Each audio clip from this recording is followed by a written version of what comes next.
बड़बोला राजा। एक गांव में राजा नाम का एक व्यक्ति रहता था। गांव में ही रहते हुए छोटे मोटे काम करता था, लेकिन उसकी एक आदत थी, वो सवाल बहुत पूछता था।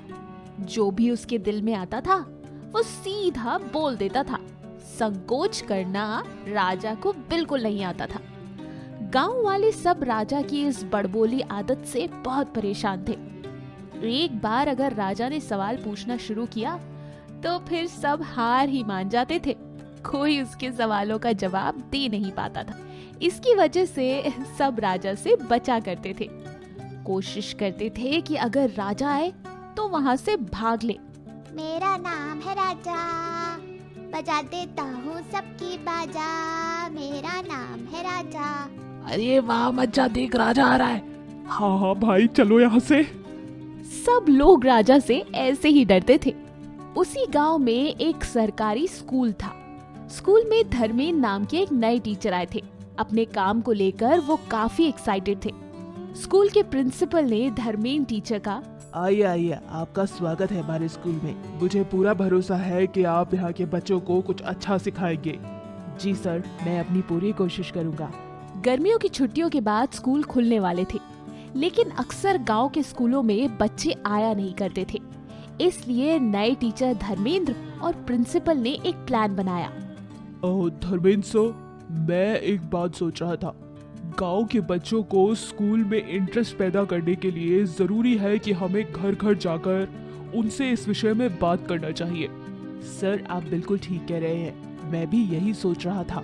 हमें पेरेंट्स से और बच्चों से जाकर मिलना चाहिए। उन्हें स्कूल की इम्पोर्टेंस, स्कूल की विशेषताएं बतानी चाहिए, जिससे कि वो रोज स्कूल आए। हाँ, तो हम कल से शुरू करेंगे। बस तो ये डिसाइड हो गया कि अब घर घर जाकर गांव में बच्चों को स्कूल के महत्व के बारे में बताया जाएगा। दूसरे दिन प्रिंसिपल और सर धर्मेंद्र तैयार हो गए और घर घर जाकर गांव में एक एक बच्चे को रोककर और उसके पेरेंट्स से बात कर उनको स्कूल आने के लिए मोटिवेट करा। आपको अपने बेटे चिंटू को स्कूल जरूर भेजना चाहिए। जी सर, आप कह रहे हैं तो चिंटू स्कूल जरूर आएगा। बहुत अच्छा, अब हम दूसरे घर चलते हैं। पूरे दिन कड़ी मेहनत करने के बाद और न जाने कितने बच्चों को स्कूल का इम्पोर्टेंस समझाने के बाद धर्मेंद्र सर और प्रिंसिपल उस मोहल्ले में पहुंच गए जहां राजा रहता था। जैसे ही प्रिंसिपल साहब ने बड़बोले राजा को देखा, वो तुरंत अलर्ट हो गए। अरे धर्मेंद्र, वहाँ नहीं जाएंगे। क्यों, क्या हुआ सर? अरे वो सामने देखो ना, वो बड़बोला राजा है। वो ऐसे ऐसे सवाल पूछता है कि जान खा जाता है। मैं तो कहता हूँ आप भी यहाँ से चलिए, हम वहाँ नहीं जाएंगे। अरे सर, ये कैसी बातें कर रहे हैं आप? छोटा सा बच्चा ही तो है, कितने सवाल पूछ लेगा। और आप गांव के एक छोटे से बच्चे से यूं डर रहे हैं। हमने इतनी पढ़ाई लिखाई, इतनी एजुकेशन किस लिए हासिल की है? मैं हूं ना सर, आप क्यों घबरा रहे हैं? अरे आप स्कूल में नए हैं, आपको इसके बारे में नहीं पता। गांव का हर शख्स इससे बचता है, इसलिए गांव में इसका नाम बड़बोले राजा रखा गया है। आप मेरी मानिए, यहाँ से चलिए। मैं बता रहा हूँ, ये आपका दिमाग खा जाएगा। सर, अब तो मुझे आपको देखकर हंसी आ रही है। आप ऐसा क्यों कर रहे हैं?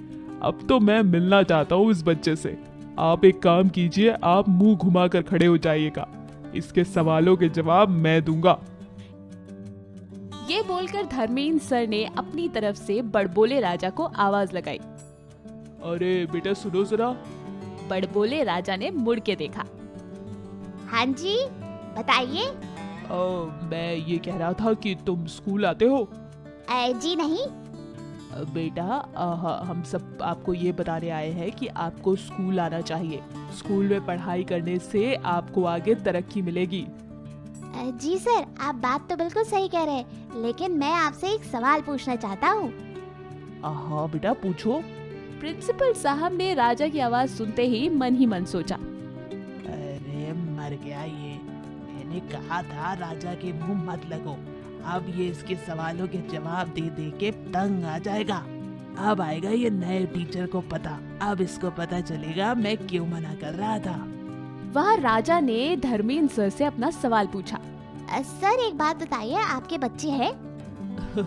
हाँ बेटा, मेरे बच्चे हैं, पर तुम ये सवाल क्यों पूछ रहे हो? सर वो स्कूल जाते हैं?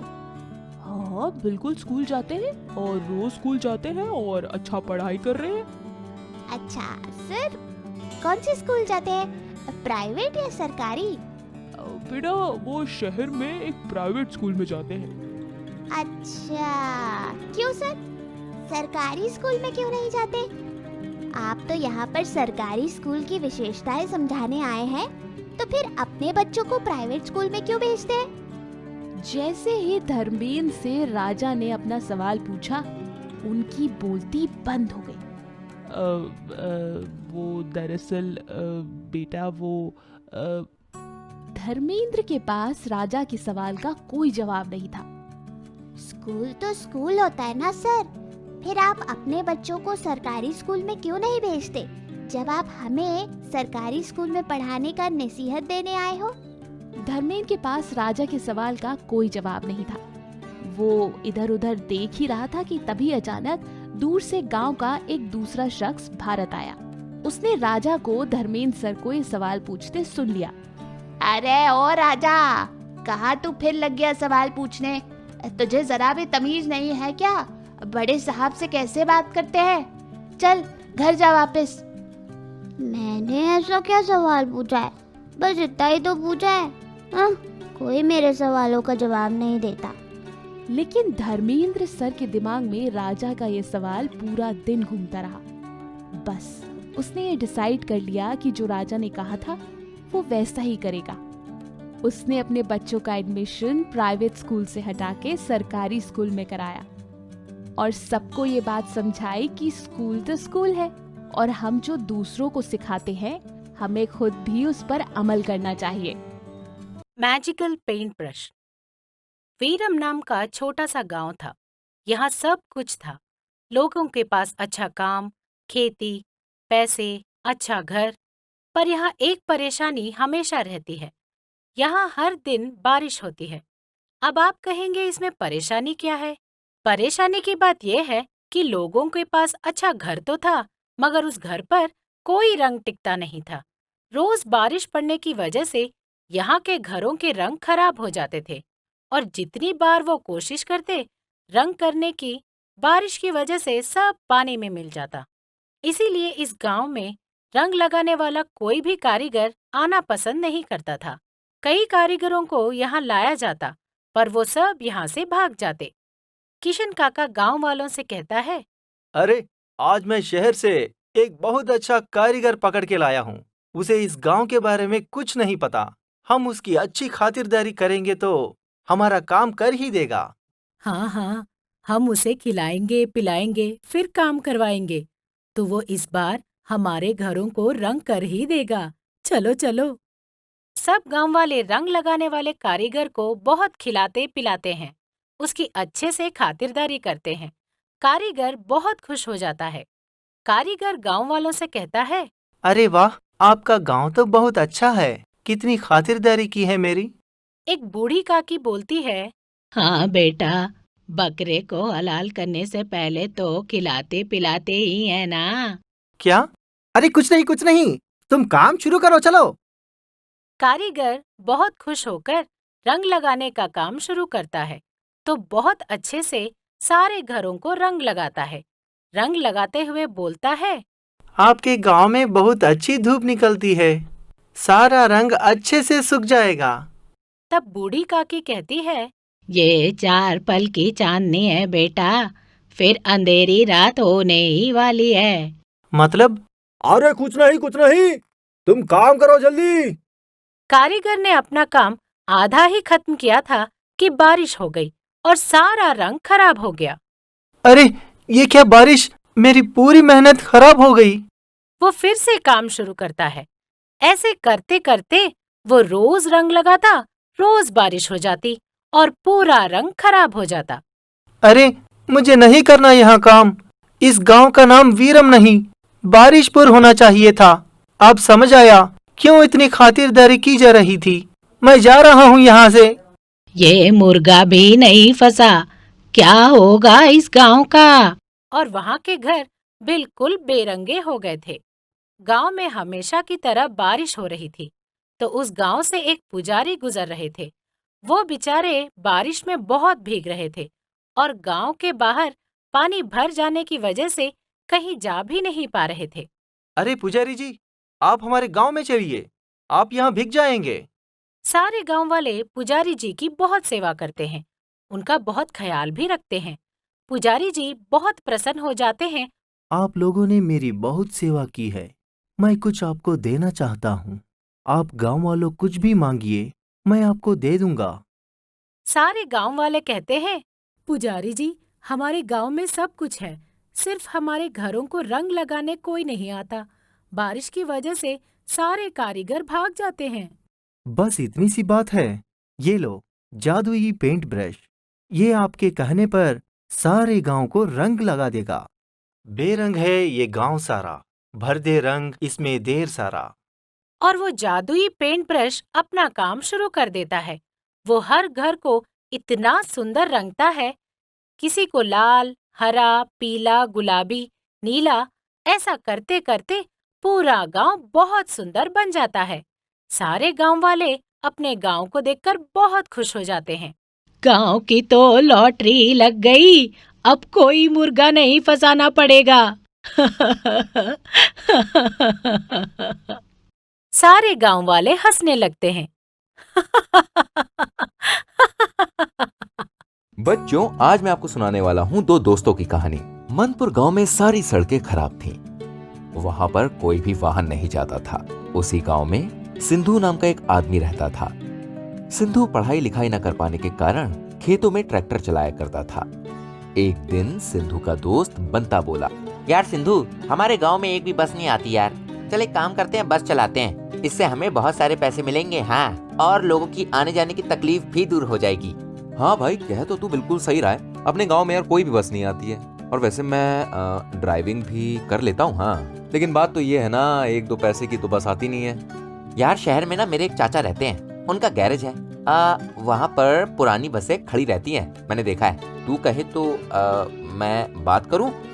हाँ हाँ यार, बात तो कर ही सकते। खरीदना ना खरीदना तो अलग बात है, और यहाँ पर बात गांव की भलाई की भी है। तो एक काम करेंगे, चंदा इकट्ठा कर लेंगे, ठीक है? इसके बाद सिंधु और बंता के चाचा के पास जाते हैं बात करने के लिए। चाचा बोलते, सिंधु बेटा, तुम्हारे इरादे तो नेक है ना। पुरानी बस और मंदरपुर गांव की सड़कें तुम समझ रहे हो ना। अगर बस का टायर ट्यूब खराब हुआ तो बहुत खर्च होता है। सिंधु चाचा की बात समझ जाता है और वो गांव के सरपंच के पास आता है। सरपंच साहब, मैं क्या सोच रहा हूँ कि गांव की सड़कें ठीक करवा दो और गांव की जनता से चंदा लेके बस लगवा दीजिए। सरपंच हंसते हुए कहते हैं, है तो तू गरीब किसान का लड़का, लेकिन तेरी बातों में दम है। चल ठीक है, मैं कल पंचायत बुलाता हूँ, देखता हूँ क्या होता है। दूसरे दिन पंचायत बैठती है। गांव के लोग आते हैं। सरपंच कहते हैं। सरपंच की बात सुन के वहाँ पर मौजूद एक व्यक्ति कहता है, हम तो साइकिल से चले जाते हैं, हमें नहीं चाहिए बस। बाकी लोग कहते हैं, हम कोशिश करेंगे। कुछ लोग कहते हैं, पता नहीं क्या नाटक है ये, क्या कर रहे हैं ये। सिंधु और बंता सरपंच के पंचायत में बुलाने के बाद अगले ही दिन से चंदा मांगने निकल पड़ते हैं। सिंधु कहता है, ताई, ओ ताई, मदद करो गांव की भलाई के लिए। सिंधु और बंता में कभी फुकनी पड़ती है तो कभी चिमटा। उन्होंने सोचा भाई ऐसे तो नहीं चलेगा, गांव की औरतें चंदा देने को राजी नहीं है। तभी सिंधु को एक तरकीब सूझती है। सिंधु कहता है, भाइयों बहनों, जो चंदा देगा उसे हर महीने 10 किलो आलू फ्री मिलेंगे। फिर क्या भाई, आलू के लालच में गांव वालों ने बंता और सिंधु को खूब चंदा दिया, जिसकी मदद से उन्होंने एक पुरानी बस खरीद ली और बंता की चाचा की मदद से उसे बिल्कुल नई जैसी कर दी। सिंधु कहता है, बंता, हमारी बस चलने लायक हो गई है और अब मैं बस चलाऊंगा। वहीं सरपंच साहब ने भी सरकारी योजनाओं के तहत सड़कें सुधरवा दी। सिंधु बस का ड्राइवर बन गया और रोज खुशी खुशी वो लोगों को शहर से गांव और गांव से शहर लेके जाया करता था। एक दिन जब सिंधु जा रहा था तो उसने देखा रास्ते में कोई व्यक्ति गिरा हुआ है। अरे रे काका, तुम यहाँ सड़क पे कैसे गिर गए? अरे बेटा, अच्छा हुआ कि तुमने मुझे देख लिया। मैं साइकिल चला रहा था और तेज धूप की वजह से चक्कर खा के गिर पड़ा। मुझे माफ कर दो बेटा, मैंने उस दिन तुम्हारी बस चलाने वाली बात को काटा था। अरे काका उदास मत हो, मैं गांव की तरफ ही सारी सवारियों को लेकर जा रहा हूँ, तुम भी चलो मेरे साथ। इसके बाद भाई सभी के सभी बड़े खुश होते हैं और सिंधु को अपनी काबिलियत और तरक्की पर गर्व होता है। तो बच्चों, इस कहानी से हमें ये सीखने को मिलता है कि अगर हम कुछ अच्छा सोचेंगे, दूसरों का भला सोचेंगे ना, तो आगे चल के अच्छा ही होगा। अच्छी लगी ना कहानी? अब जल्दी से हमारी इस वीडियो को लाइक कीजिए और शेयर कीजिए और ऐसी और मजेदार कहानियां देखने के लिए जल्दी से हमारे चैनल को अभी सब्सक्राइब कीजिए।